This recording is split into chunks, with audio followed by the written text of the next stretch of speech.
open as like a mind game. We saw them do that against Team Liquid and G2 as well. But today, this is not something that we're expecting for them to leave open.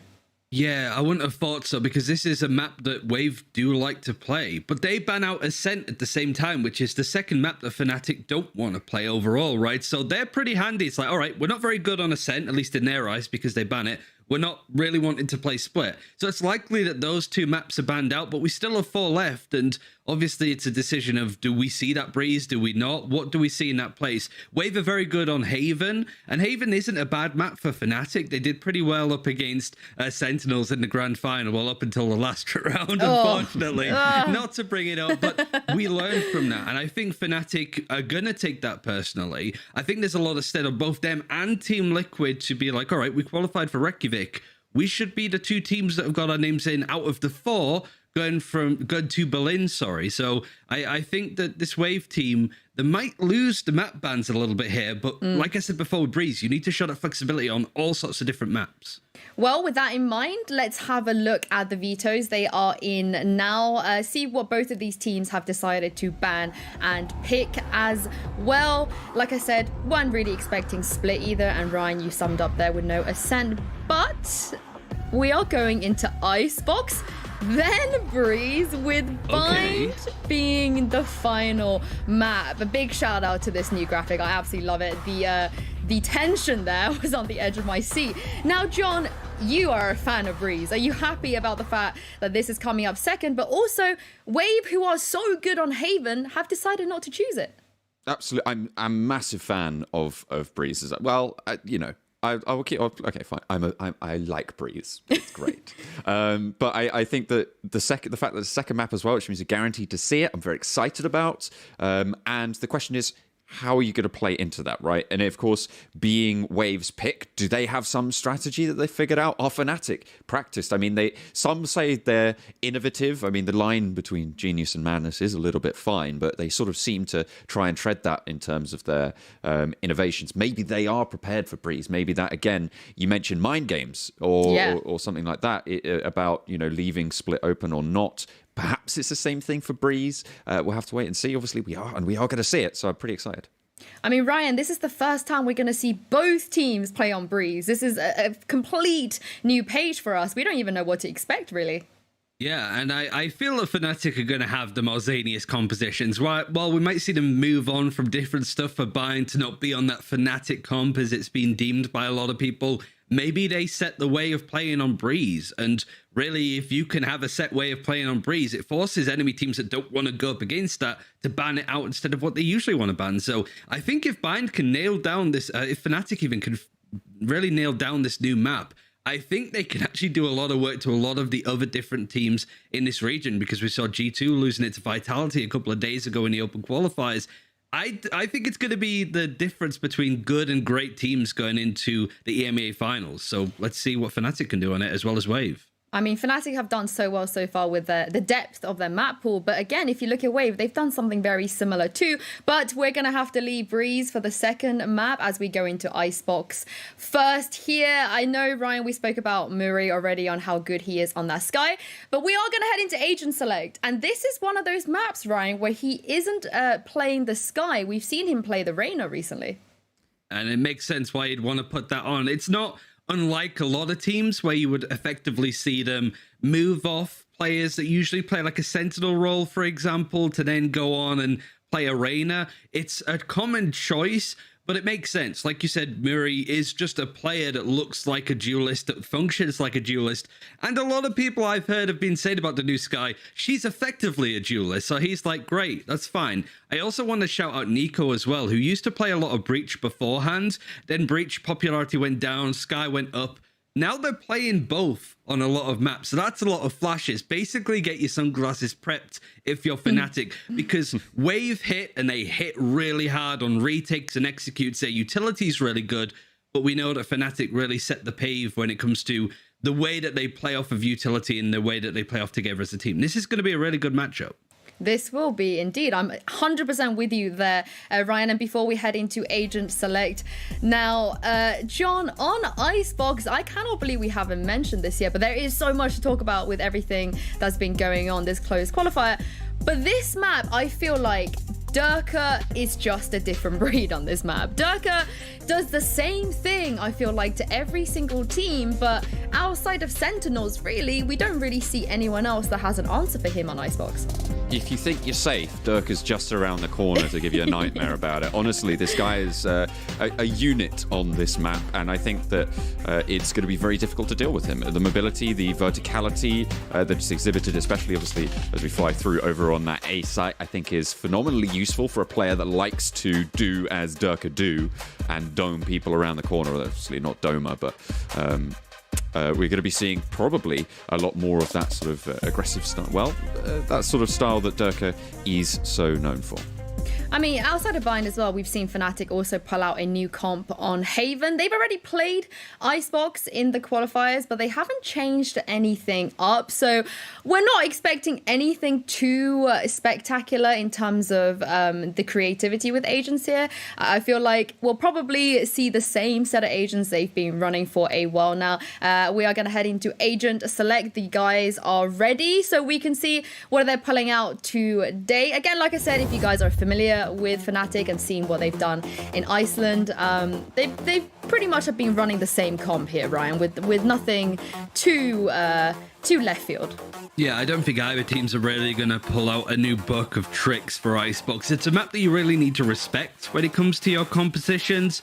Magnum, he's going to be on the attack first, and I love the sort of mid-aggression we saw of him in that Gambit game. I remember him back in the EMEA sort of playouts.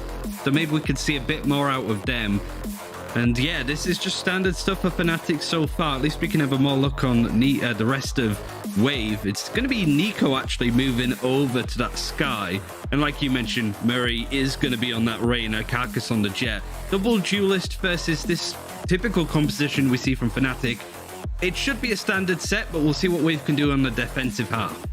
Yeah, and Durka locking in the Jet. I think I would have been very surprised if he didn't go for another agent other than the Jet. But like you said, again, Ryan Murray here on the Reyna, definitely one to look out for. But that is enough from us because it is time to head into map 1 and hand over to our lovely casters who have been following FNATIC Stage 3 games so far. Over to you, Mitch and Tom. Thank you very much, Sue. Thank you indeed. We are ready to roll with this series. And Tom, I am very excited to continue following FNATIC because we've seen their run throughout the qualifiers being pretty good. Although that G2 game, well, I mean, I don't even want to harp on them about it because G2 looked better than ever. So I'm ready to pull out the excuses book for FNATIC and say right here, it's going to be clean against Wave. Oh, all right. We haven't even got into the match yet, and we've already got Mitch telling people that this is going to be just clean for FNATIC. You know, I might be a little bit biased because I do like some of the players on the Wave side, but I do get what you mean. Right? This is still one of our champions. They lost to the super team. Like, this is what G2 keep doing. They keep building the best roster available to them. They pick players from different teams all over the place, and you know what, Mitch? But we're getting right into our pistol round, so I'm gonna be quiet. Now let's just be quiet for this one. No, I'm kidding. Magnum already taking a little bit of contact right off the bat. We're going to see the turret pop down. So they've got a little bit of retreat power, right? He can fall back without worrying about someone pushing up on him. Realizing that engagement, probably not one he wants to take off the bat. Coming into 1:15 on the clock, Wave have had their aggression up A. They've got good control right now. But this setup still requires 2 players because you need someone to be watching Belt this whole time for the Reyna down below, which means they can't stack up B, even though they suspect the hit to be coming in there.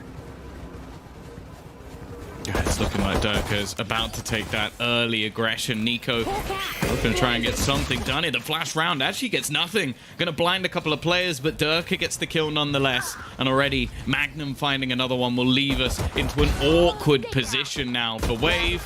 And they're getting slaughtered. It's only Murray left, and sure, he's on that Reyna. Sure, he can maybe heal himself up if he gets a kill. But Mitch, I can't say I really believe in this one. Yeah, you know what, Tom? I'm gonna jump in that boat with you. Muri might be able to catch one as they come out through a middle. Oh, but what a nice little flick. That was beautiful. But now they know where he is. And at this stage, his chances decrease significantly. We need quick headshots. We need big whiffs coming out of the side of FNATIC, and it ain't happening. So 1-0 we go. The pistol goes to FNATIC. Honestly, Tom, I want to get your take on this. Map 2 being Breeze. Mm-hmm. Do you think that this is FNATIC being caught off guard, or you think they've put in heavy prep?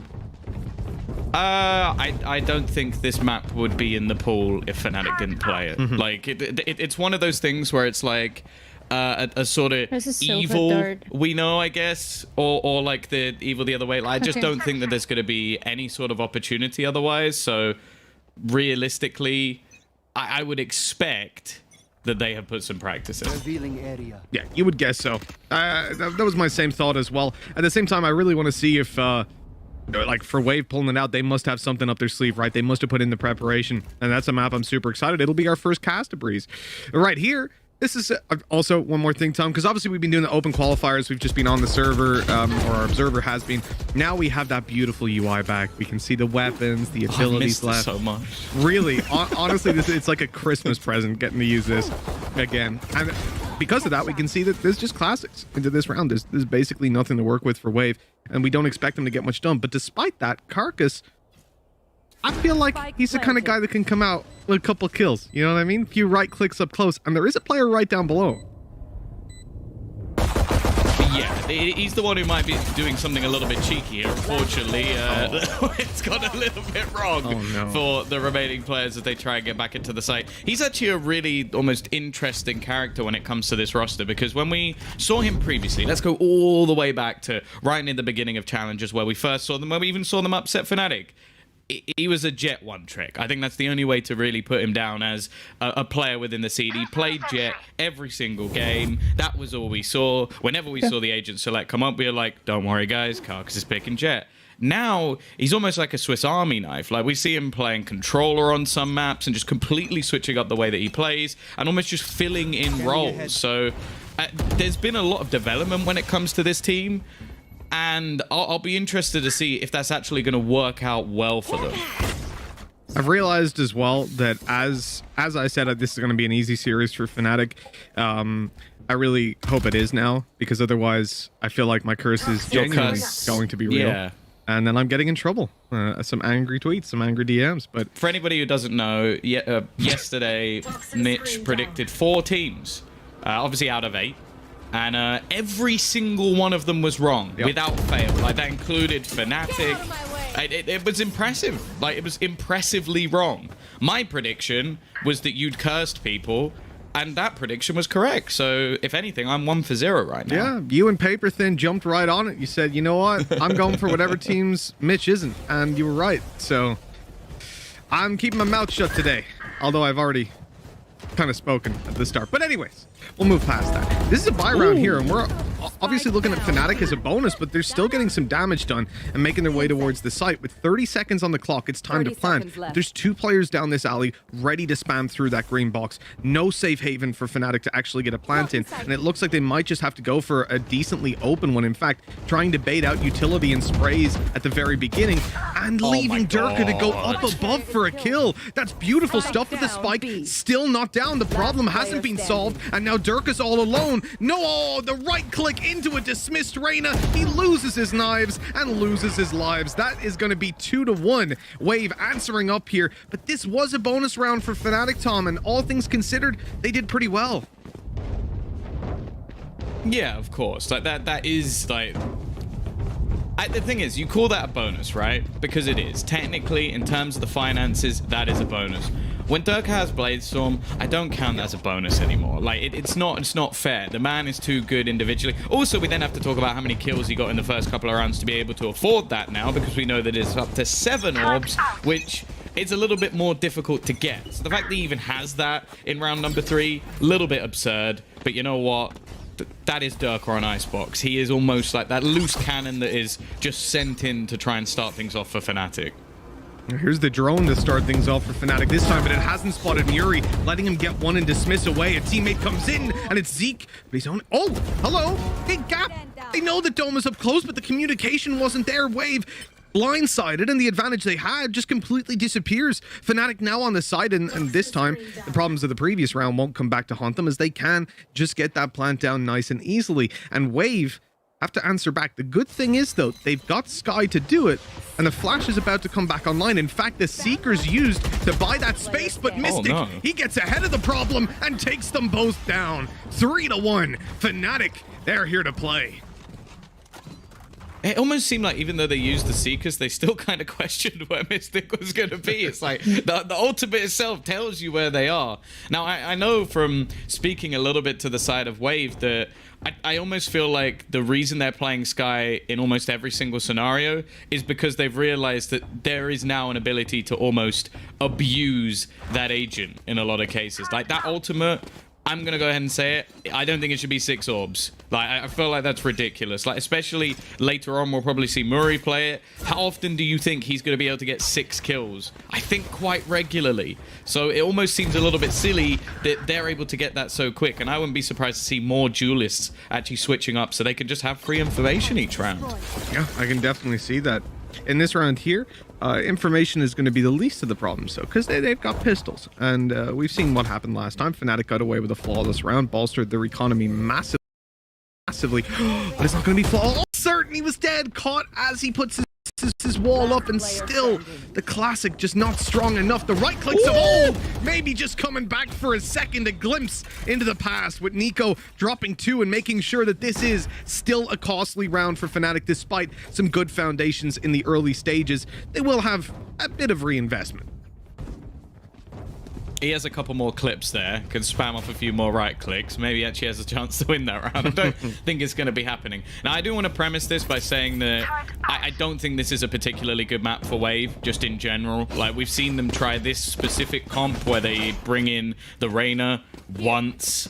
And that was against one of the earlier teams they played within the qualifier. So if you're thinking that FNATIC are heavy favorites in general, on this map, if FNATIC don't win it, I think that that's a massive turnaround for Wave. Like, that would be a huge upset victory. Next map, though, is where things should get a little bit more interesting. Carcass, though, as said, this is where he's a little bit more aggressive, more of a duelist, more of a fighter for this squad. And he's got his trusty operator in play and already got things off to a decent start.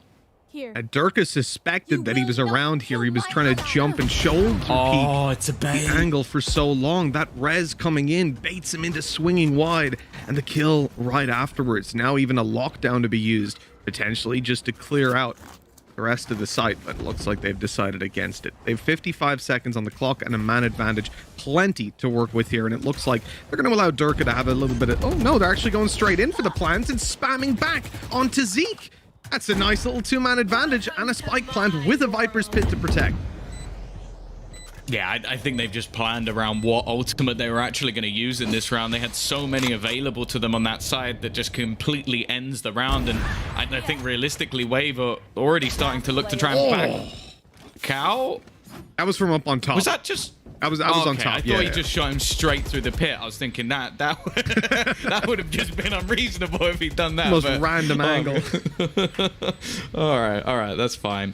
It does seem like for Cider, though, this might be a little bit of a tougher task. They're going to hunt him down because financially, FNATIC in a pretty damn good spot. The only round lost, their bonus, and even that, they dropped Wave down to just 2 players. But they're actually not going to find him. So you know what? He gets away with a gun. That's something at least. Yeah, I mean, it's a small consolation for Cider. That spam would have been incredible had it have been through the Viper's Pit. I had to glance at the minimap for a second and just be like, wait, he is on top, right? But at 5-1, you're looking at a pretty significant lead for FNATIC. If they manage to claim this round, Wave will be in the dumps. They need it right here. And the good thing to look at is Carcass. He has that Blade Storm online, and we've already seen the insane impact versus a full buy that Durka was able to yield with the Blade Storm. Durka has it too, so we might have a Blade battle coming in. Yeah. Oh my God. We call that the headshot angle because normally it benefits the player on the defender's side, but when you're up against Durka, it only gives him the head to aim at, and this man doesn't miss. An easy opener to start. He's already starting to sneak through, and actually, the wall might end up hurting the opposition. It's going to be his teammates to pick up the final kills. And sure, he's lost all his knives, but Wave have already lost the round. It makes no difference. Before the spike even touches the floor, the round is over. Wave saving these weapons right off the bat. As we mentioned, a loss in this round puts their economy in the dumps. And at 6-1 down, you're not going to throw 2 rifles at a 2v5. What I will say, though, is FNATIC's economy is pretty good. They could go and hunt these guys down if they want to. And I think at this point, Spidey senses start to tingle. You start to realize these guys, they're not really coming for this, are they? And you know that they have rifles. So the worst thing, you know, you give them a Vandal. Well, they already have one. Sometimes it is better to just carry the weapons through, but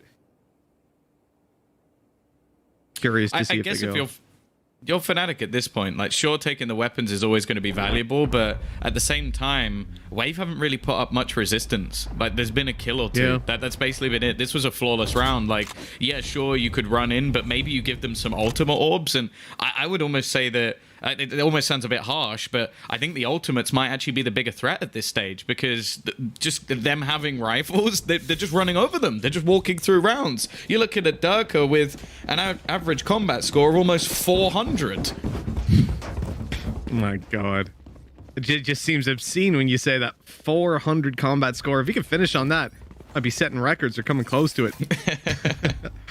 But yeah, 6-1. This is, again, somewhere that Wave need to show up. Because they've saved the rifles, they've even been able to get themselves up that operator thanks to the Blade Storm in the previous round. There's an opportunity, and there's the opening kill. In fact, that's the spike drop, but no. Nico gets spammed right back through the tube. And with him down, the man advantage sits to FNATIC. They've got a lockdown and a Hunter's Fury to play with, and they're running right towards that B site, where poor old Zeke is just waiting away with a Bulldog. The weakest weapon in play might have to be the strongest on this hold. Zeke would have to pull off some sort of miracle. He does have a rotation coming in from Carcass, but I just think it's going to be too late. You've got the nano swarms trying to slow him down, information also being garnered, so Carcass having to use the small amount of smokes he has to actually just keep himself alive, and Durka is just the gatekeeper at this point. Carcass has found himself at least something to maybe give them an avenue back into this round, and you can see Cider just trying to hold on the flank, but there are now 2 players just holding to make sure that he can't get anything done. Yeah, it's hard to imagine that this one works out. Cider on the way up. If he gets the first, this is 2. If time wasn't such an issue, this would probably be winnable for Carcass, but he also doesn't want to be losing that operator and running through the middle. It'll be a guaranteed win for FNATIC. Although they have lost a lot of weapons, it does little to console the 7-1 deficit that Wave currently face. Yeah, I think in this case they realize, okay, well, if we get rid of the operator, then he can't buy one in the next round, so it's worth just throwing a few weapons into the wind. But yeah, thus far it just seems like FNATIC have a superb read on everything that's going on. Like, they're countering a lot of the initial aggressive plays that Wave are trying to make. Like, and you can understand now why Wave are trying to make them 6-1 down. Okay, let's take some initiative. Let's get aggressive with our duelist and, I guess, semi-duelist in the form of Sky. Pop flash through, get an opener, and then you just get spammed down because there were 3 players from FNATIC waiting on the other side. So thus far, at least, all we're really looking at is the fact that FNATIC, either they go aggressively into one of the sites and you've just got someone like Durka who's just opening things up like it's no man's business, or you have these rounds where Wave try and get aggressive and FNATIC just seem to be ready for them every single time. I think it is definitely the right time to call that pause into question for Wave. They have the operator to play with. They have 4 ultimates as well. And this is what really makes it a workable round. If you even look at Cider right now, he doesn't have a lot of money. But if he pops down his ultimate of Viper's Pit somewhere and has a Spectre or I would say anything but a Sheriff, he's probably in a pretty good spot to get a kill or to stop them from pushing there and force the team of FNATIC towards the rest of the weapons. But as I look at the buy and how it evolves, it doesn't look like they're going to throw themselves at this round entirely. Despite having an operator and investing into that Vandal, the rest of the weapons are a little bit weaker. Marshall and 2 Sheriffs. Last second Marshall buy by Nico. You can see he's holding long range on A. But FNATIC, they've decided to make a pretty ambitious push in this one. 3 players straight through the tube. Up against a pistol buy, this could be incredibly dangerous. But in fact, this is the part of the map that Wave have left open. Oh, they're going to do that filthy, like, elevated plant that just seems to be impossible to break back against. Like they've done this a few times. Normally it involves Viper's Pit. They do. Somehow, though, this is actually going better than a lot of the other rounds. We've seen Zik now manage to find another pick. Oh, that was a moment for Carcass to actually turn the round. That would have made it almost impossible. And actually, we are going to see some ultimates thrown in. We've got the lockdown being put into place. Carcass now picked off, puts it back into a 3v3 situation. And we've seen the Seekers go through as well. But the problem is, they've still not planted. So that lockdown, it pushes them off the B side, but they're like, all right, we'll plant on A then. No problem, bro. And they still, like, they're going to get this plant down. That means, I think it's Mystic planting. He's just one away from his Viper's Pit. left. If he gets the kill or dies, he's set up for the next round. Now, Wave are not looking to be in a good position here, even coming into the next rounds. And Zeke with 86 HP and no shield. So there's the first from the top rope. That's a good start, leaving Magnum on 15 HP, but unfortunately, it's not going to be his. And we go 8-1, a dominant start on this map for FNATIC. And as we said, they have the advantage, it seems, coming into the latter stages of the half as well. Just to clarify, he was still on the rope when he did that, right? I believe so, yes. It looked like it. So there basically is no such thing as rope inaccuracy. That's what I've learned. Because he didn't even, like, spray or anything. He just tapped one bullet while hanging onto a rope by the back of his hat, by the looks of it. I don't understand how that works. If I did that, the bullet's going off into the stratosphere. Yeah, oh yeah. Very much the same for me. And that's the thing, Tom. We always watch these pro games together. We're like, you know what, let's go play some ranked. I bet I can do that kind of stuff. You try to replicate the plays and you end up just kneecapping everybody. It's a shame. It really is. But I guess they probably put a few more hours in than we do. Carcass, put a few bullets in. Dome is down straight away. Durka manages to return it to Cider, and this Killjoy ult is going to push them completely off the A site, garnering full control to FNATIC. And as aforementioned, they've got that Viper's Pit now to even the odds or push them a bit in their favor. Spike planted.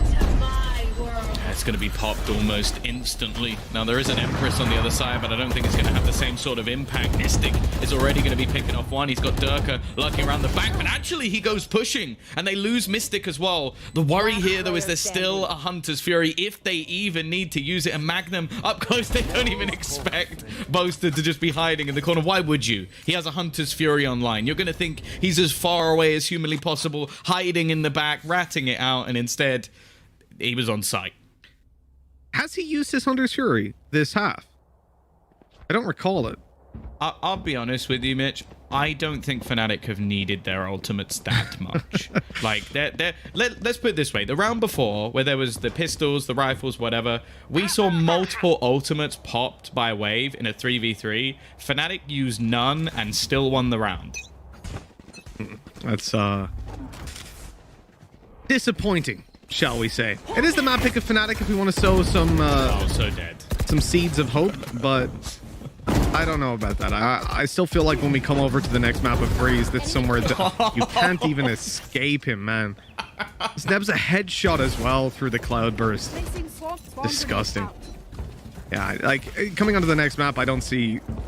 I'd love to believe in the narrative that Wave are in a position where they're just going to really have some insane strats and catch FNATIC off guard, and FNATIC don't know how to play Breeze, but I can't believe that for a second. Yeah, as said, going into this one, what I will say is I think along with maybe Ascent, I think, which is what they banned. Oh my god, is he actually just going to ace this round? Might as well. Come on, Durka. Let's close it out. I wouldn't be surprised if he goes hunting for it. Murray might just... Like, he doesn't want to save onto this because obviously he'll get more from the bonus in the next round. So it's going to be the idea to get a kill. Mystic in a 5 versus 1 is still doing lineups. He's like, guys, don't worry. Just in case he tries to defuse when there's 5 of us on the spike, I've got a lineup ready just to make sure. I just hope you know that, guys. I'm prepared. Ooh. Murray, though. Oh, not... That was a headshot. Not the 1.5. Yeah. Oh. There's no worse feeling, man. There really is no worse feeling. And honestly, in terms of where the meta sits right now, I like where the Sheriff is. At the same time, every time I hit a 145, I'm like, God, they need to buff this. Should be one-shot headshot from any range. Do you know what that's like? It's like if you, say, order some food from a specific fast food place and they deliver everyone else's food and you don't get yours. Yeah. Right? They call that the high puck, right? They just give He's you gonna an be so apple mad. pie and leave every other part of your meal out of it. Oh yeah, that's the high puck. At 2 a.m. when you're absolutely hate us. starving after a He's 10-hour gonna hate us broadcast. so much. Just the best thing was the guy literally waved the apple pie at him and said something in German. We didn't know what he said, and we've had many theories in the latter stages. But hey, there's an opening for Wave. Carcass again on that operator, able to get it done. Now this is the last round of the half, and if you take a look at the ultimates in play, there is a res that's immediately popped up. Over on the Wave side, they've already used Viper's Pit. They have Empress, they have Bladestorm. There's a bunch to work with here, but the numbers now evened up. They've actually managed to deal a lot of damage to Durka, almost taking him down on that initial fight. With the decay, he was 50 HP getting out of there. Yeah, this time, of course, it's not like one of those rounds where he just has the Bladestorm, so he still has a rifle to boot. Zik, this is aggressive. And I don't know, maybe gets a little bit frightened by the amount of players spotted on the other side, and eventually he's going to get cleared. The Hunter's Fury definitely helping there. It's been used at least. Nick trying to do his best, and actually he's got two. 30 A seconds good opportunity here. Cider in the right place, but not quite the right timing. And now only two remain. It's going to be Carcass, who's been spotted as well, as if it isn't already difficult enough. And Nico, Spike planted. oh, he's a little bit low, and unfortunately, unlike Sage, can't heal himself. Got you. Yeah, it's a little bit of a problem on 36 HP.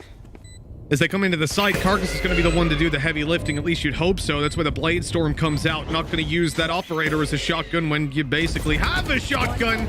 Nice shot onto Magnum, but ultimately it will amount to nothing. 11-1 on the board, and that dominant game for FNATIC hasn't been cursed, thankfully. It looks like they are very much in the driver's seat, with Durka almost hitting 20 kills in the first half alone. That is ridiculous. 407. Across 12 rounds. It's gone up since we mentioned it last time. Like that's unreasonable. Like we mentioned it because it was such a high stat. We're like, yeah, it's round 7, and then you get to round 13 and it's higher. Yeah, this is the thing. Not only are Wave having to face FNATIC, they're having to face lower bracket Angry FNATIC, which is the scariest FNATIC of all. So yeah, I will say I am a lot more hopeful for Breeze. I don't know if they'll be able to win it, but this is one of the weaker maps for Wave. I think that they've been recently trying to change comps because things just weren't necessarily working, even against like weaker opposition. Well, most opposition is weaker than FNATIC, but you get the point. Against more local opposition. So I think that they knew somewhere in this series there was probably going to be a gimme map. Maybe they thought there was an opportunity here rather than on Ascent. I'm hoping Breeze is going to be a bit closer. And also, I'm just excited because I've never casted a Breeze before. I don't think, Hoops. even looking back at Breeze and how it's been played out, I'm very excited to see FNATIC's take on it. Like, I want to see what they do in this series. At the same time, with such a dominant first map, I'm like, are they really going to end up in a spot where they show everything right now? I think that they'll probably be much, much looser on Breeze, and what we're going to see from them in the next map is not... Triple duelist? Oh, well, let's not be ridiculous now, Tom, please. Who would do that other than FNATIC? I'm not saying it's impossible. I'm just saying I don't want it. Oh, Mystic through his own wall, and he takes down Zeke. This is like a final nail in the coffin. If Wave lose this pistol, it is without a doubt over. And indeed, it's looking like it might be Carcass. The final remaining member has a 1v4 in his hands, and these players are just destroying him through that cloudburst before he even sees a victim. He's a player. He's 5 HP, and that will be 12-1, Tom. It is a shockingly dominant map. I know I said I expect this series to be relatively easy for FNATIC, but this it's another level, really. This is a little bit silly, I think is the way I would put it. It's also one where you almost get to the stage where you're like, okay, they're just running around. Also, he's hit 420 ACS, just thought I'd point that out. Enjoy that, chat. And how much you guys love the funny numbers. Haha. But yeah, I'm not expecting much. Of course, it's going to be a Force Buy, and in terms of Force Buys, they're fairly even just because, well, they got the plant, so there's at least a little bit of extra money. By the looks of it, we might have a bit of a cheeky execution coming in. I did like the Nano Swarm throw over to B just to save from spawn so he's not late to the A site. And it's a good job because there's lots of players coming into A looking to take the site. Boaster goes straight through that poison orb, ends up down on 2 HP. Some of that will regen up though.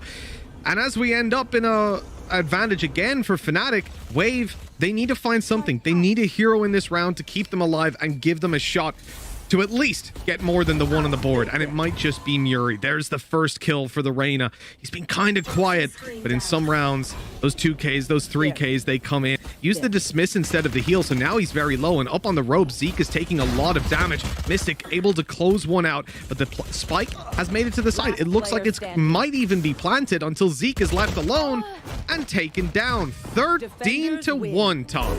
That is one hell of a way for FNATIC to start their lower bracket run, looking dominant on map number 1.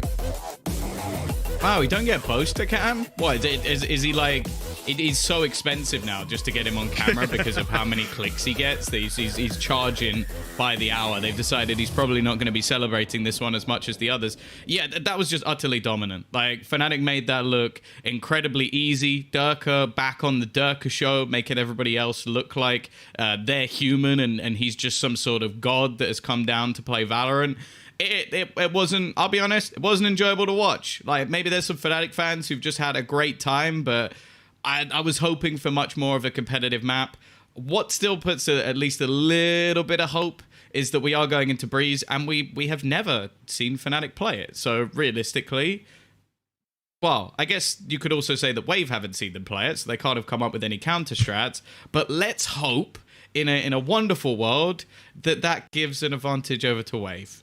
Well, let's hope so. At least more of an advantage than one round. Hopefully they can get at least 2 coming into the next, because that was a bit of a snooze fest.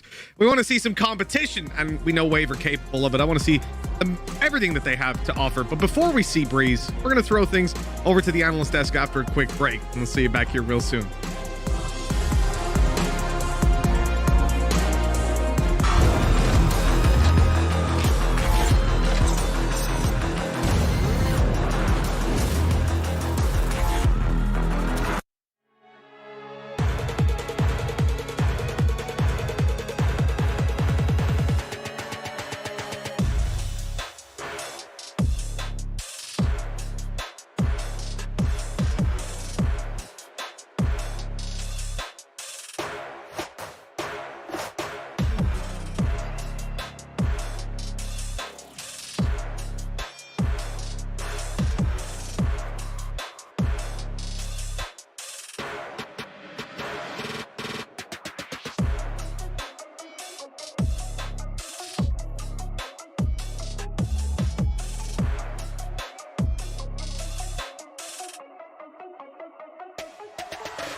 Welcome back, everyone, to the closed qualifiers of VCT Challenges, where FNATIC have just dismantled Wave on Icebox. I'm your host, Yingsu, and I'm joined once again on the desk by John and Ryan. Hi, guys. Welcome back as well. Now, I feel like, Ryan, FNATIC might have taken that G2 loss a little bit personally. They're definitely looking to prove themselves today.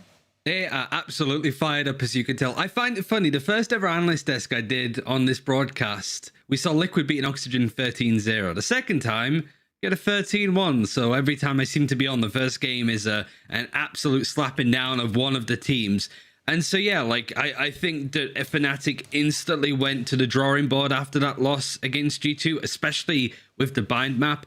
I think here for Wave, it was just, like, not the map for them overall. And this FNATIC team, they should be in the close qualifiers. Losing this series, I think, is a real devastation for them. So to see them win so dominantly on that first map isn't as much of a surprise. Maybe the 13-line scoreline is, but overall, FNATIC should have been taking Icebox. Yeah, I agree. Absolutely. Icebox is something that, I mean, we saw just how dominant they were across that game. But coming off the performance with G2, I think you're right.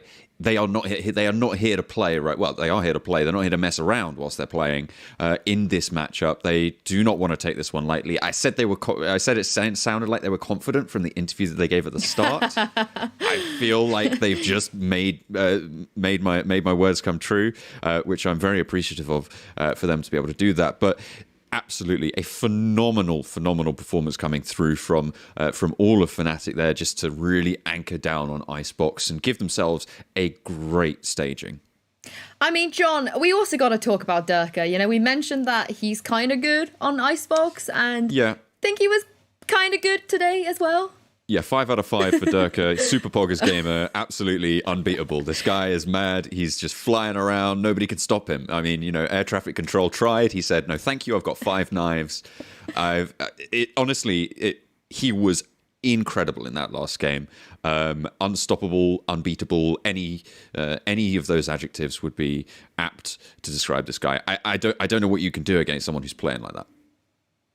Yeah, but that's kind of expected, I suppose, overall. I think you can't really point at anybody FNATIC not performing when you win that dominantly, but I think Durka being able to get the montage reel together, even just in one map so far, I think goes to show why FNATIC wanted him in the first place. Why they were willing to change up the beloved Summon FC roster to bring in both him and Magnum, who I also think played really well, did his job for the most part on Icebox, shut down anything that Wave were trying to do. And going on to Breeze, I don't know. I imagine he'd probably play more of the Jet considering how open it is, especially if he's looking to use the op a bit more too. That's the thing, right? I mean, Durka was kind of known as a player that could use the operator, but on that map, Ryan, he doesn't really even need to use the operator. We saw him pick it up a couple times, but such a strong rifler. I mean, just on the back of that, what can Wave realistically do, Ryan? How do they recover from this? I think the biggest issue overall is you look at the kind of comp, and we sort of said this a bit before, Wave's aggressive utility on retakes and executes is really, really strong. It's certainly up there with some of the tier 1 teams in Europe, but we just didn't see any of that at all. A lot of the time it was just Wave players sat on a site waiting for information, and then Durka just Ferrari peeks around the corner and you were just instantly dead. There's nothing that you could do at that point. So I was surprised to see Wave not take a step back, especially when they have stuff like a Killjoy ultimate or using a Viper's Pit more aggressively, planting it down side or putting it in B main and going, "You can't come here." Everything from Wave seems so reactionary, and by the time they reacted to what FNATIC's done, 3 players have already died. It was a nightmare performance for them, and they really have to do better on Breeze, which, considering how big and open it is, you're not going to have very quick rotates. It's going to take a while, so if you're pushing for information, you need to do it safely, and you better have a plan in case you spot some FNATIC players. Yeah, it's going to be very tricky for them to come back from that as well. I think you cannot ignore the mental factor here as well. Knowing that they just lost 13-1, I mean, maybe there's a little element of it in the last rounds.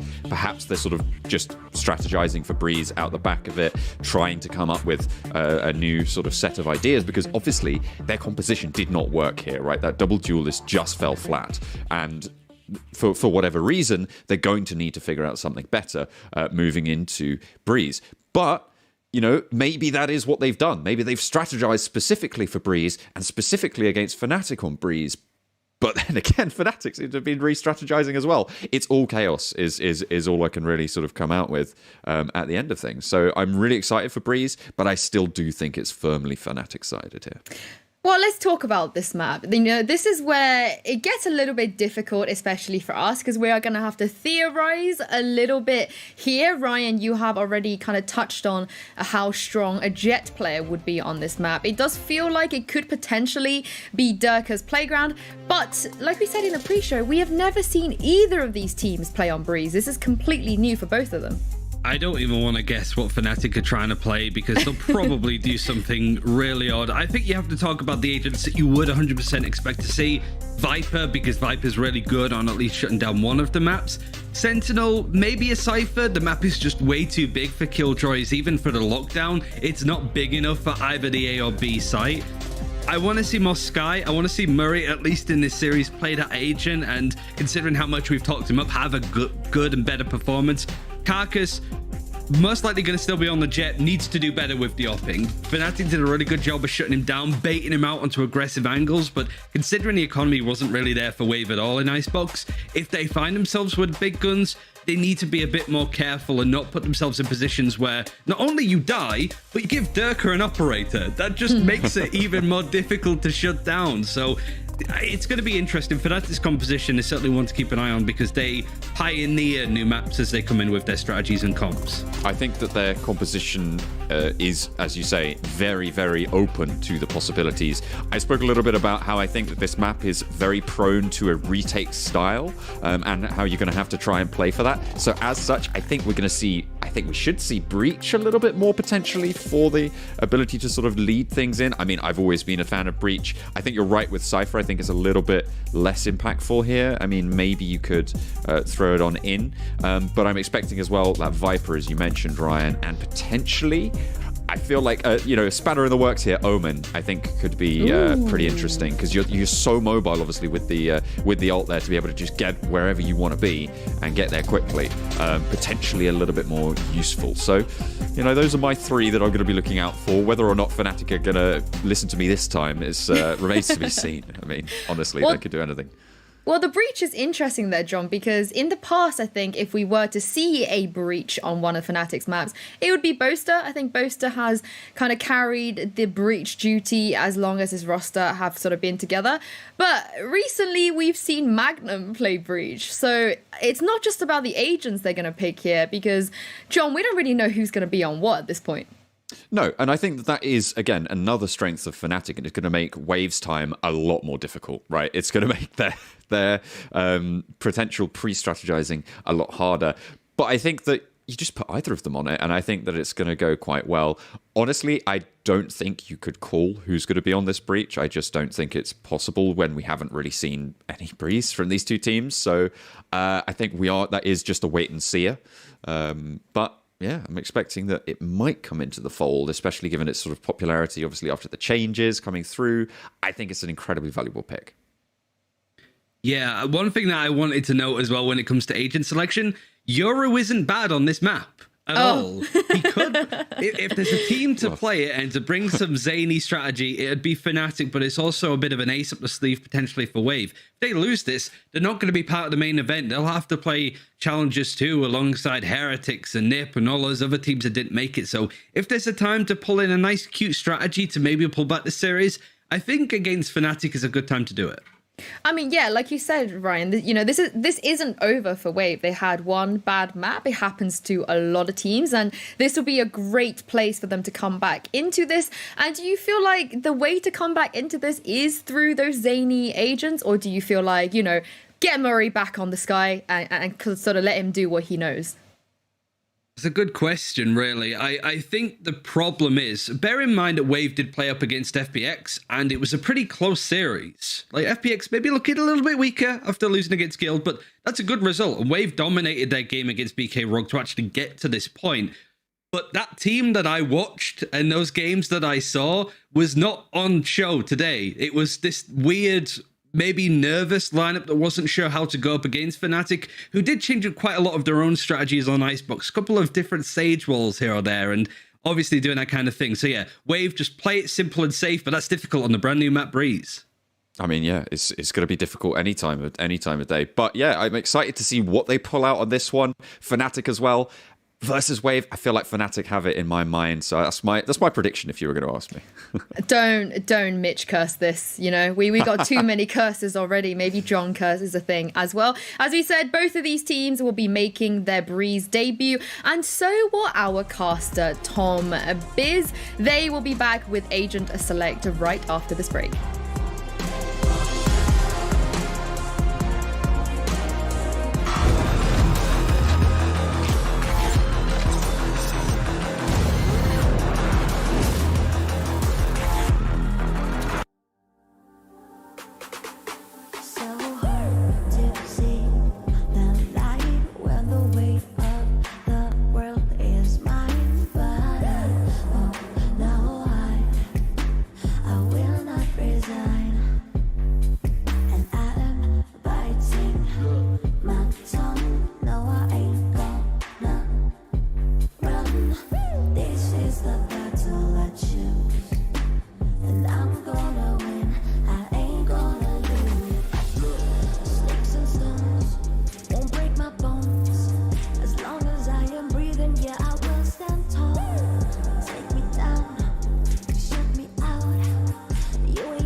Hello and welcome back. This is a bit of a treat, I have to say. After what was a very dominant first map, we're going on to Breeze. This is going to be the first cast for myself and Tom on Breeze, and also the first I get to see a FNATIC here, Tom. I'm very, very excited for this one. Yeah, I'm sort of curious what to actually expect from a lot of the teams. I feel like FNATIC have always been, I guess, the innovators when it comes to the compositions that should be run on different maps. And, oh wow, that came in very, very quickly indeed. I'm not overly surprised to see both Cypher and Sova. I think information on this map is going to be huge. I know Mitch has been looking forward to this map for a very, very long time because he loves his Viper, and it makes the most sense in these sort of scenarios just because of how large the map actually is. Yeah, and I think when you look at the the Cypher play, this is something we theorized straight away would make sense now, but also coming into KO when he eventually comes into play, it's going to be much, much more difficult for Viper players to, or sorry, for Killjoy players to actually find any value when you're playing as up against KO, because you have to be close to your utility, and that means he's got a pretty good idea where he needs to throw that knife or pop the ultimate, and you're completely useless, where Cypher can still have that that advantage. I actually think it's going to innovate even further, making Cypher's play on other sides of the map and all this sort of stuff, but we'll get to that when KO's in the pool. For now, Breeze is in the pool, and we're getting to watch it right here and right now. The game is going live. The pistol, 10 seconds until they kick it off. And Tom, what are we expecting to see here? Are you expecting Wave to completely surprise Fnatic and bounce back, or is this a 2-0? I would assume it's probably a 2-0, but I'm hoping for the prior, if that's allowed as an option. Murray, though, interestingly, actually switching up over to a Sova. Like, that's not something I necessarily expected, considering the agents that we normally see in play is the big boy Sky in most of these cases. But you know what? It seems like Nico might be stealing that role from him, at least on a couple of maps. I'm a big fan of the Sky and Sova play, and I think when it comes to Sova on this map, the information, as you said earlier, is so important. But right now, they don't have a Sova because Muri is down. That A push through Cave, not going to work out in the slightest. They'd spotted players outside of B, and off the back of that, Fnatic immediately rotated. Now blitzing out to the A site with the Viper wall, they're going to get a plant, and this is Wave facing into the first retake of Breeze. Spike planted. They've at least played it a few different times. Zeke already is going to be able to find himself one. You've got Doma lurking around the side of the site, hoping for those closer battles. And while on the other side, there's still a fair few investments into these ghosts, giving them maybe a slight advantage here. Cider already turning the corner as Zik does manage to find one. And actually, they're going to try and use some of that Viper utility, but the sneak through comes in for Boaster. He manages to bypass the first player, stab him in the back, and Fnatic have themselves their first round. Boaster even receiving a shot to the head for his troubles, but still getting away with murder. 1-0 we go. Fnatic are looking good at the moment, but it is only a pistol. I'm very, very curious as to how round twos are going to go down when it comes to Breeze. At this point, on the defensive side especially, you could see viability for Marshall strategies to come out. Up against this composition in particular, they don't have a lot to block lines of sight. We've seen before from Fnatic, for example, the triple smoke, triple controller setup. When that happens, when you've got a Brim, an Astra, and of course a Viper, that is going to put you in a tough spot to actually marshal it out. But Wave here decided to go for the full eco instead. I commend it. I think up against Fnatic at the moment, they're not going to be the kind of team that you want to flex on, let's say, because that risk is not going to see a reward the majority of the time. But what it does mean, Tom, is on such a long-range map like this, you're not going to be able to play defaults, are you? You're not going to be able to play 2-on-2 and try to take long-range duels with classics. Instead, it's the pack mentality. Are we in the Bulldog era? Like, it's one of those guns where you kind of don't really see it bought very much, just because comparatively there seem to be so many other guns in these sort of bonus rounds that will just work out a little bit better for you. But we got a couple at least, so maybe the Bulldog's gonna. I know you want to see more Guardians played. I know that's something that's become your obsession. I think every time we ever play, like, oh, Tom, the Guardian's really good, and then I miss every bullet and cry. So, but maybe some of the pros, maybe Scream. I'll look forward to seeing Scream with the Guardian, because I can only imagine amazing things. Yeah, you need the Odin. You need more chances to hit them. That's what it's all about for you, Tom. At this stage, Wave are just looking for exits. They want to try to drop a weapon and maybe carry it over for themselves and make this costly. You don't want to allow Fnatic to get away with this one for free. At the same time, this map is so open that there's a lot of space that they don't have to, like, if you think about pretty much any other map on the sites, when they exit the site, they have to come through a clear, defined choke point that you can hold. Right here, the choke point that they are holding doesn't have to be peaked. Magnum is safe where he is, down in Cave, and so they can take these long-range duels and just completely mow the classics down. And Cider, well, he's just going to go down to the spike. Yeah, as we've said many a time, this may look foolish. You may be putting some Keck W's in chat, but the fact is, he needs to die there. He needs to go down just to make sure that he gets the extra bonus money. You get quite a bit less if you actually stay alive in these sort of rounds. So only if you have a weapon worth saving is it worth staying up in those scenarios. But this is where things should get a little bit more interesting. Now already we're going to witness Boaster actually investing straight. Oh, maybe not. Okay, he hesitated. I thought he was going to go straight for a rifle here, give them a bit more of a boost to this investment. And also something that we almost expected going into a map like Breeze. It is all Vandals. Well, all except Murray, who's already dead. For him, it's nothing. And the Bulldog is now going to receive an upgrade off the back of that. For a second, I thought that switch was a gun, a rifle poking through. It's like, well, how's he done that? But now, the switch is no more. It's been opened, and Durka just runs through the doorway, taking another kill. This is a speed run of a bonus round from FNATIC. And again, a bonus round. That's what this is. Wave have rifles on a map that has a lot of long-range opportunities, and despite Bulldogs and Spectres being in play, FNATIC have a 4v2 post plans, and Wave are already spotted coming out of spawn. There is nothing going their way. I have a bad feeling about this. That went by twice as quickly as their eco did. Maybe 3 times as quickly. I'm not feeling so confident anymore. Like, I know that it's early days still, but they made that look very easy, and a lot of that just came down to a Bulldog opening duel that came through from Durka, which I kind of didn't really expect him to win. So, yeah, Wave have played this map a few times. It's one that they're definitely comfortable with. But as said, like, a lot of the times the way that teams have beaten FNATIC is almost what Minnie was talking about in their interview. It's just everybody watches FNATIC, either copies what they've done previously, or if you're someone like Liquid, you innovate ways to beat it. Now, you can't do that because they haven't played the map. That's the problem, right? That's what we were highlighting a little bit earlier on. Zeke just tried to jumping one-tap someone with a sheriff through a smoke. The effort. You know what? That's my sort of play. Gotta shoot your shot, don't you? And, well, okay. A couple of shots being shot out. Wish there was another word for that. By Wave, they're managing to find themselves into a 3v3. Again, the retake having to be found, but they seem to be making decent progress until Magnum kind of just destroys their hope. Comes up behind, completely shreds them. Puts 4-0 on the board. FNATIC are looking so good right now. And Wave are going to start to get flashbacks of that previous map, Tom, because it wasn't pretty. 13-1 they lost. Surely they got to get one on the board soon. Yeah, and we're seeing an almost identical execute being run by FNATIC almost every single time. It's the same like wall that's going over, the same screen as well that's being utilized just to give them that access to the back of the site.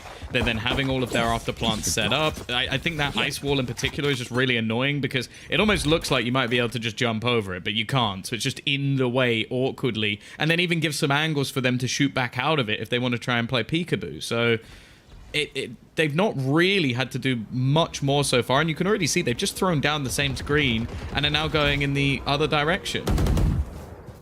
The big fakes being sold, and you can see that 4 of the Wave players are actually towards that half of the map, if you include middle in it. I'm kind of cheating on that a little bit, but it is what it is.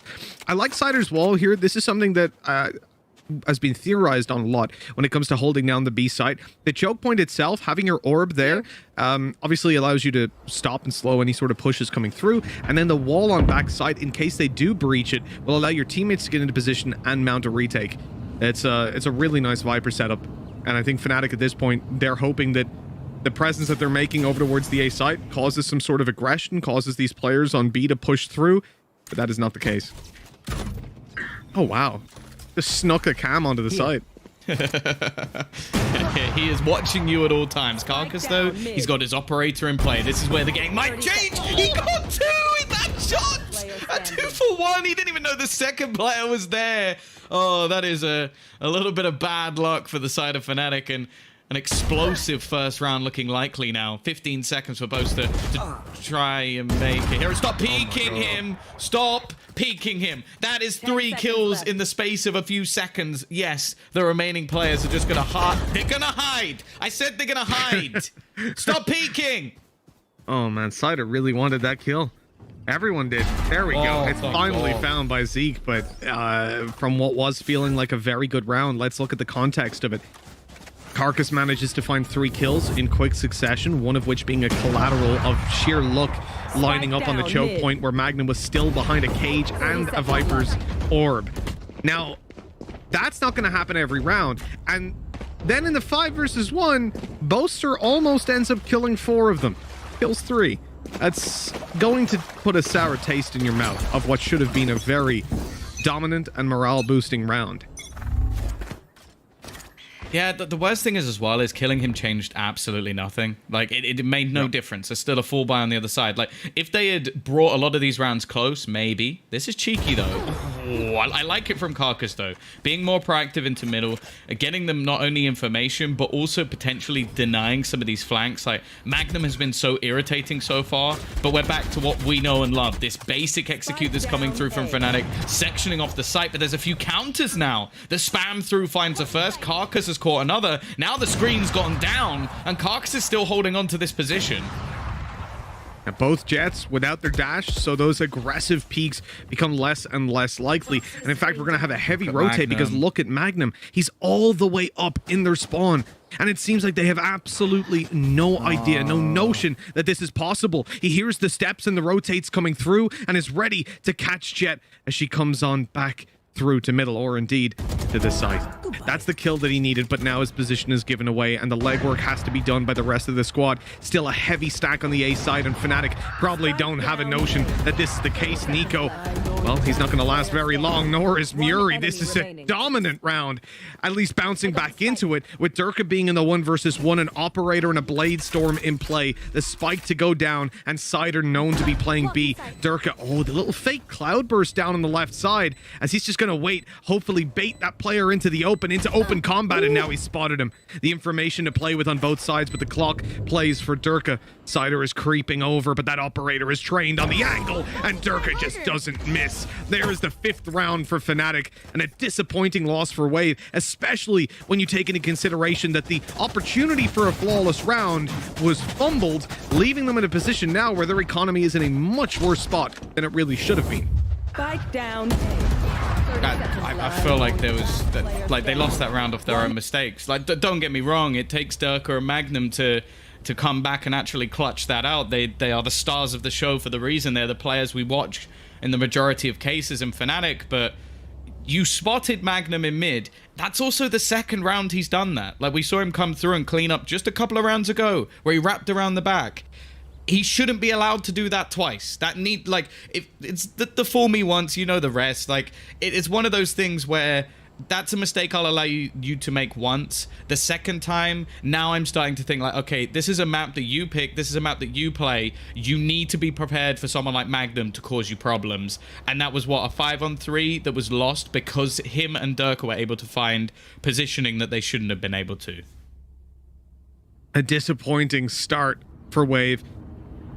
And now the pause comes in, and Tom, I feel like they're almost just, they're sitting in it at this point.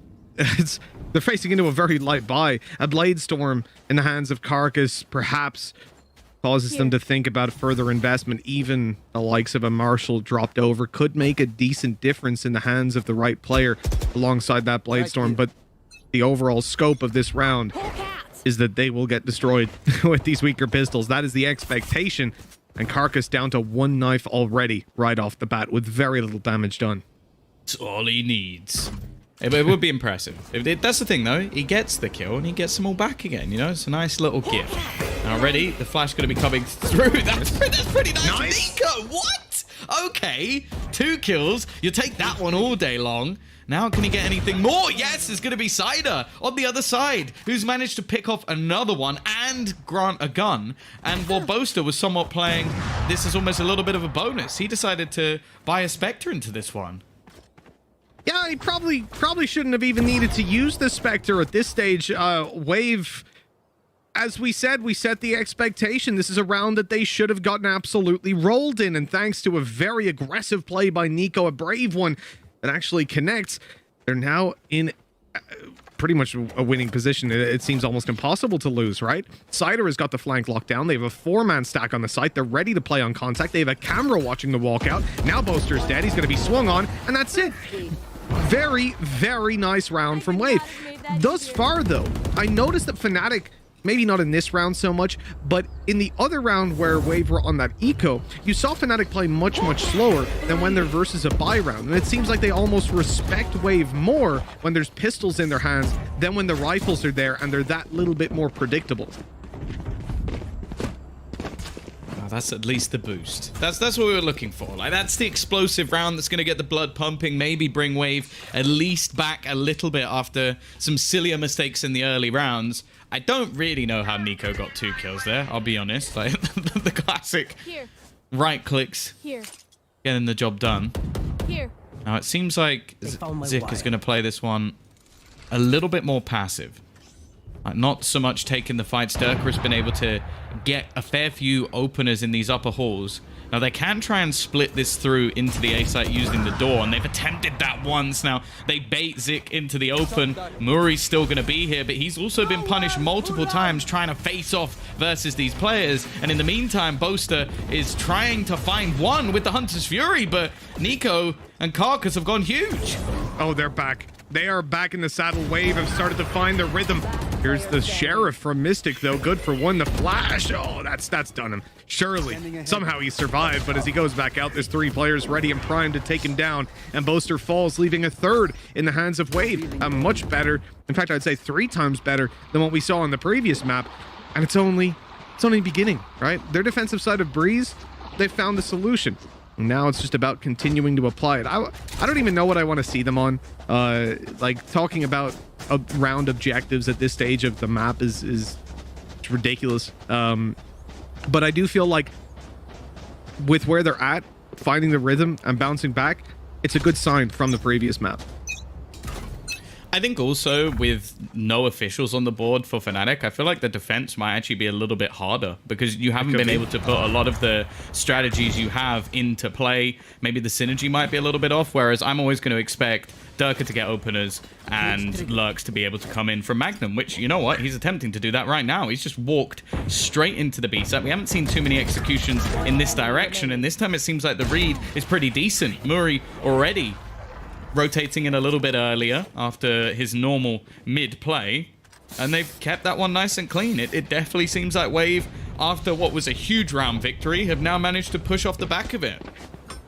Yeah, absolutely. The foundation's laid of a good half, and a pause comes in. FNATIC, I presume, calling this one.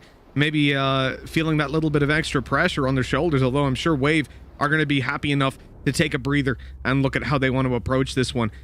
When you take a look at the economy for Wave, though, we mentioned obviously they had that potential to have a flawless round earlier on, and it didn't quite go according to plan. Now, though, it's pretty stacked. They're looking incredibly good when it comes to those credits.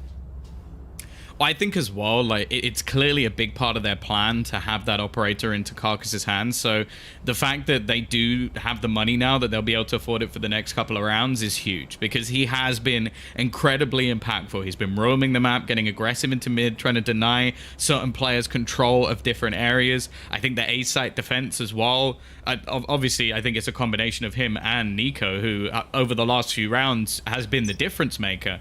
But those 2 players, if they're going to have to skimp on pieces of utility or maybe not having their weapon of choice, that could completely change it. So the fact that the likelihood of that now is very, very slim, that's a good sign coming in for Wave. Most definitely. And the round is just about to kick off after that pause. A little bit of lull in gameplay and hopefully an opportunity for the teams to gather themselves. Now, we kick it back off. And from what we've seen of FNATIC so far, the attack had looked very good when there were rifles in hand. We're talking about rifles. A quick sidebar on that, Tom. You said earlier about it being the Bulldog meta, and look, Dirk has pulled it out yet again coming into this round. So it's definitely getting a lot more love than it ever did before. I've seen it more, I would say, in this series than I did in the last Challengers. That is true. It really wasn't a gun that many people went for at all, especially with how good and cheap the Judge was, I think. And then before that, we had the Bucky. Like, there were so many other guns. I would say if you're using a Bucky on this map, you're a bit weird. Like, I think maybe there's 1 or 2 positions I could think that it could work, but if you ever have to rotate, you're screwed. And we already have Carcass again. Aggressive position, dash out. Exactly what he needed to do. Starting to play Durka's game for him in a way.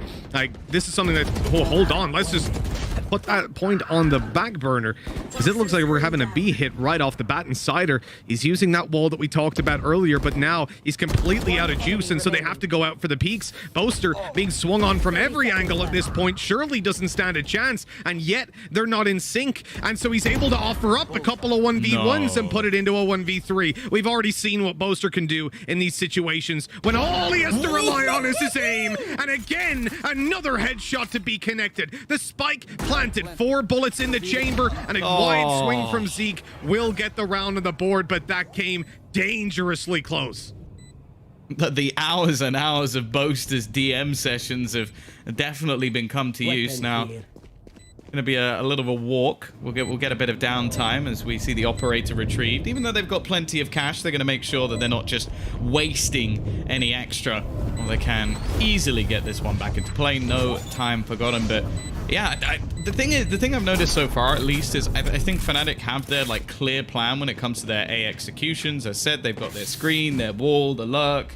It's pretty much all expected. Whereas a lot of the B hits, I don't want to say are more on the fly, but it does seem like they're almost like they're reliant more so on that mid control. They're reliant on those splits coming in from the side. I just feel like getting into B at the moment is very, very difficult. Oh yeah, it absolutely is. And I think this is something that when we look at the map, A being quite an open site, but it has the avenues of approach through hole, through middle, and through the cave. And indeed, you can even flank all the way from mid around the back. The issue is when you come to B, there's 2 choke points. And that's pretty much, those are the primary ways you get through. And with a Viper holding it, she can almost solo hold. Look at Carcass.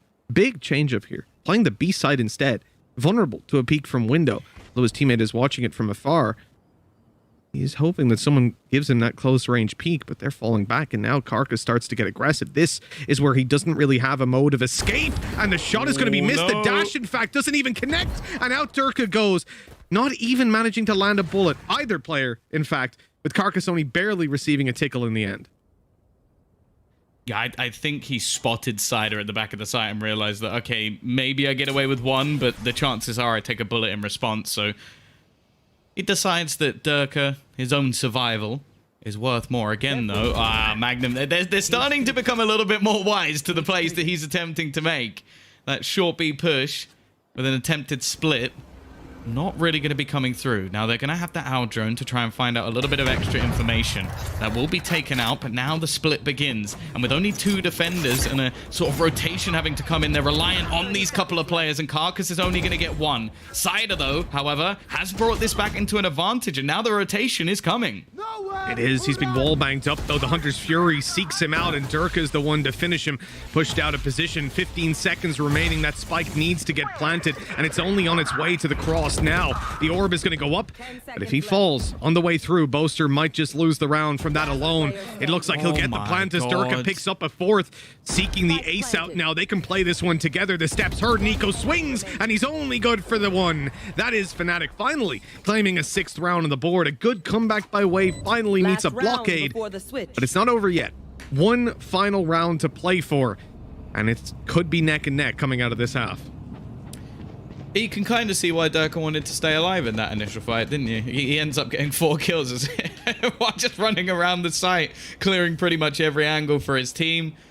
And, well, they just about get things through. Now, we are still going to have an almost perfect investment here. 8,800 credits spent by Carcass in this round.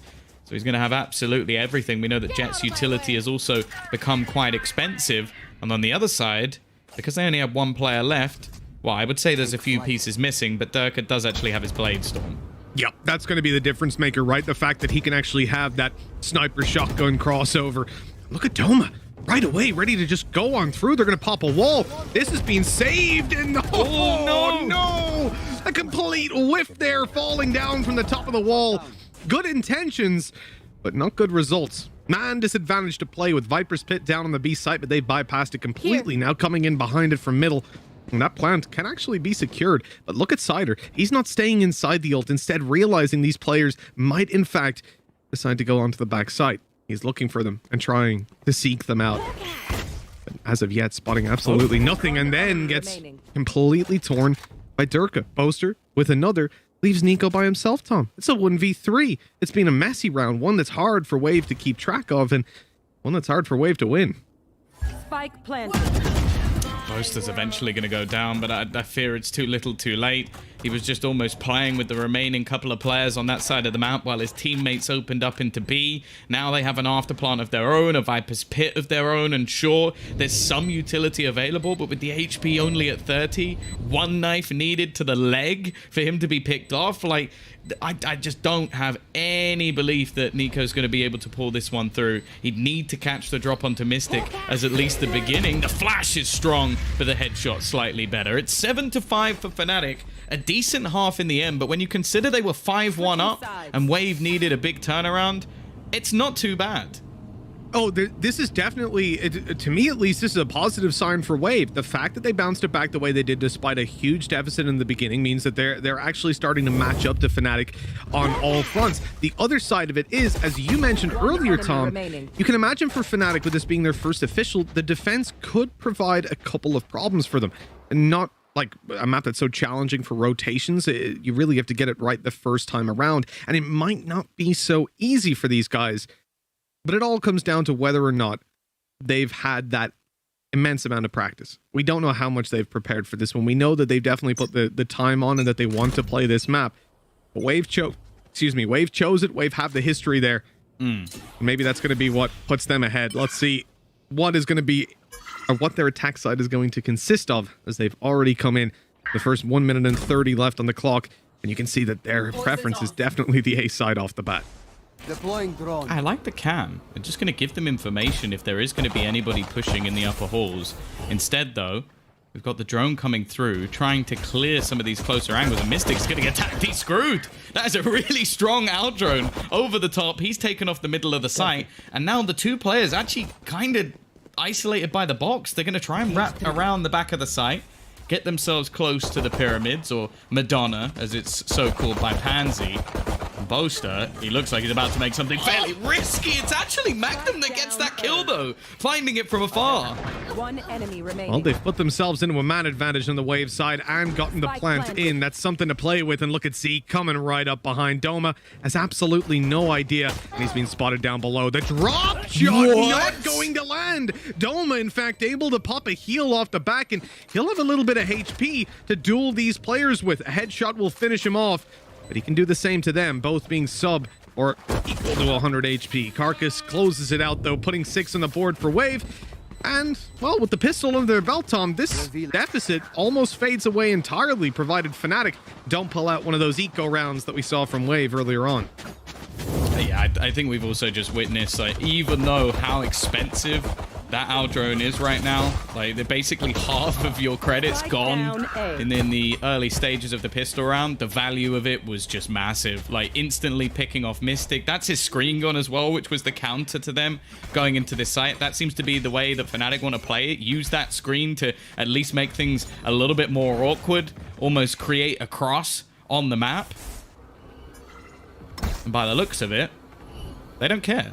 They're going to go pushing into it again. Murray still just trying to hunt down this player on the site. It's being dodged. I don't know if he actually saw Mystic out of the corner of the camera there, but I assume now they're definitely going to be expecting someone to be there. Yeah, I think he would have shown up on the map anyways for the rest of the team to see. And this flash through the smoke, we've seen it again and again. The buff to Sky has been unbelievable. Now, Doma comes in with 1, but the chances here are still very, very slim. We need to see a lot coming out of FNATIC. And with Wave answering up, it seems like this round is a foregone conclusion. And indeed, it plays out that way. Magnum. Not even really anywhere he can go here. He's going to walk into 6 utility and, well, Zeke himself. So it's going to be 7-7. Wave looking good so far on the attack, but this is where the rifles come into play. Now, as said, we obviously don't know behind the scenes. Like, maybe Sue can like leak a little bit of information, like how much has actually been practiced on Breeze. Like, just sneak into to Boaster's room and be like, oh, he's playing Breeze again. But chances are we're not really going to know how much they put into it in the scrims. That's the big thing. The scrim bucks. It's something people talk about an awful lot. So we don't know how good they're going to be on this defensive side. As said, though, it does become very different when it comes to officials. And I do feel like on a brand new map, playing the defense is always much more difficult. Scanning ahead. it's going to be a swift push in. My feed dropped for a second there, Tom, but I'm back, I think. We're good to go. You can see at the moment, on the backside here, Boaster, he's been huge in the past. Vandal in hand, but this time it's a Phantom. The silenced weapon. Let's see if he can make some big noise with it. The flash around the backside isn't going to reveal him.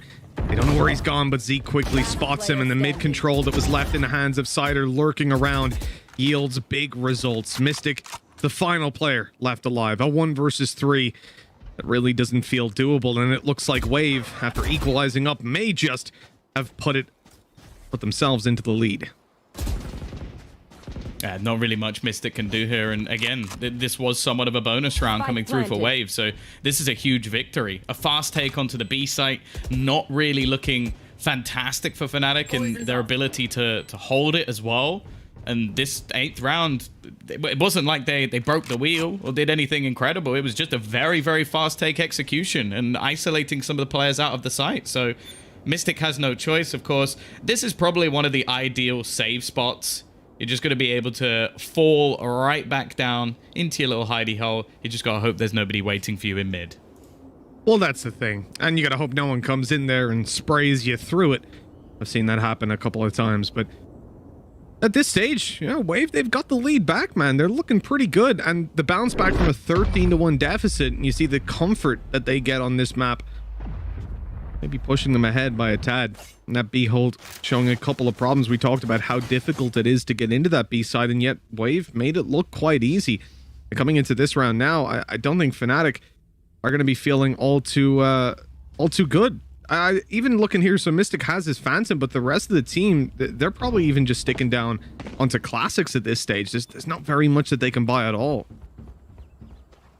Yeah, I'm gonna wait with bated breath just because I do know at some point there's going to be a Durka operator coming in. And it was very similar to what we saw in the last half, that the second that operator was in play, the map changed drastically. So I'm not going to say that, oh yeah, Durka will save them, but he might. I really like this drone, man. The value they're getting out of it after that wall goes up, it's completely discounted. They know there's a player close left. In fact, there's just so much information swinging Wave's way by getting that one through, and they avoid any sort of an upset, leaving Magnum all by himself in a 1v5 with a Sheriff in hand. This is about as clean as you like it. Let's just hope they don't do... So annoying. Let's hope they don't give away that 3 or 4 kills like they did to Boaster, but it looks like it's all good. 9-7. Like you said, though, we're just waiting for that op to come out from Durka. That's where the real turning point's going to be. Did I just see... Was that an Odin misspy?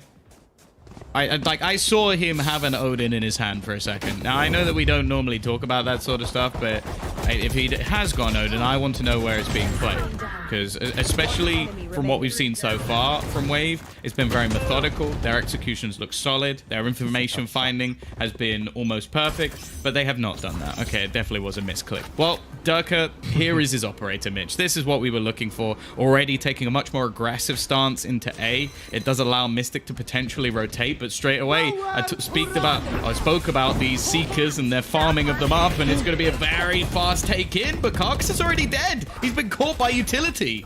Oh, look at that, around the edge of the cage as well. Magnum doing damage and even taking a further kill, but it's not enough. Not yet, at least. They're going to get onto the side and have a spike plant with Viper's Pit to fall back into. FNATIC find themselves on the back foot with very little to answer back in with.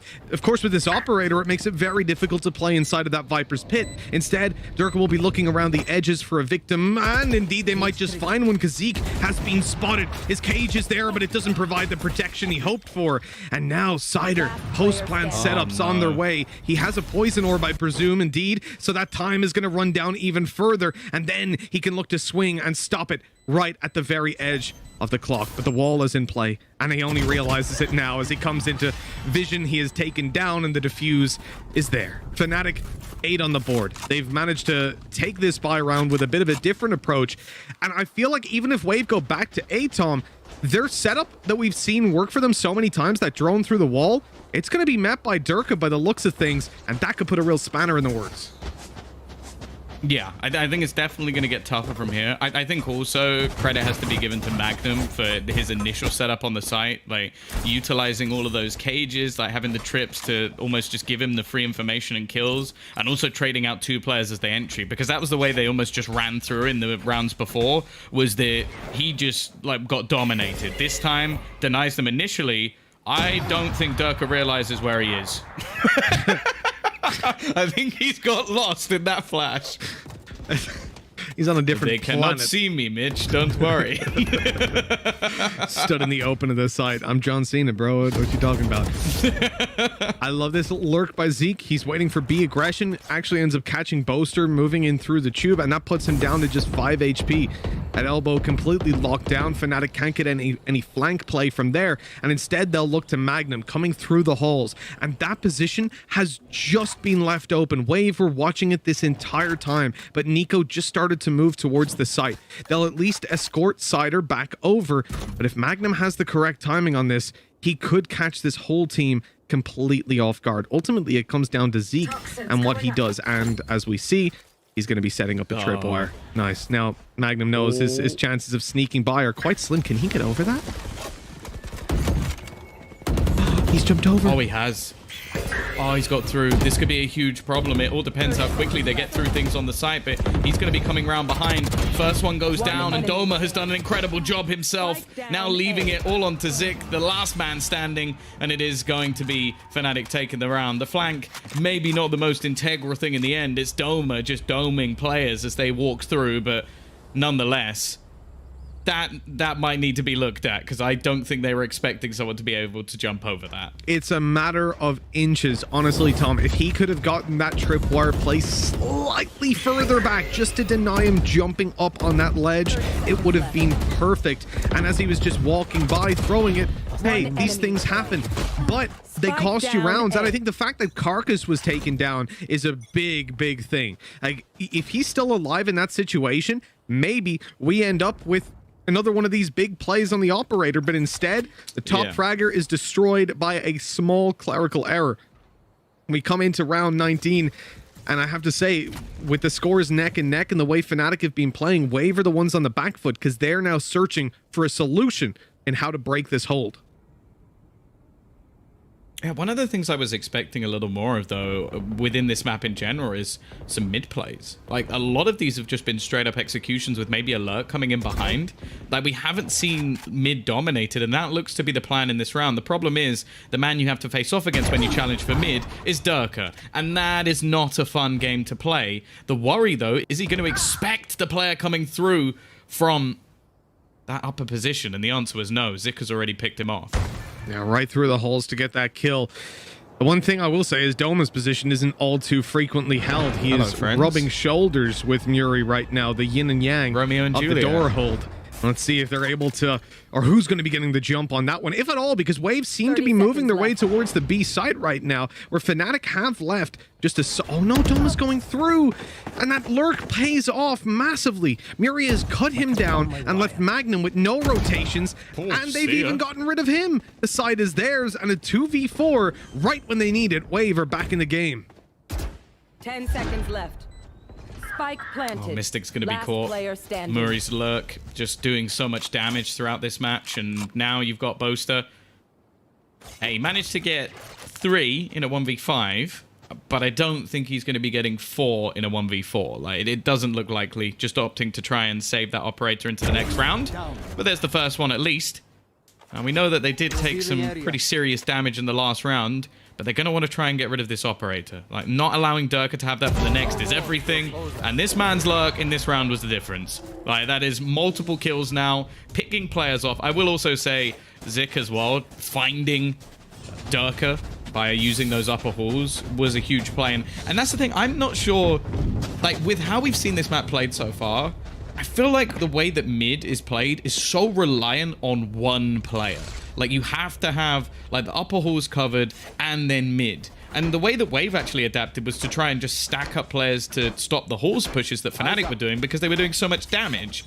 Now, that was just left solely to Durka to try and cope with both. And I just don't think that works. Yeah, it's a little bit too much. You need to at least have a tripwire or something around there. That's the adaptation that FNATIC have made. Hello. They've got their tripwire inside of holes this time, and obviously with Durka being caught on the way back, he pretty much just has to go back through middle doors, you would have imagined.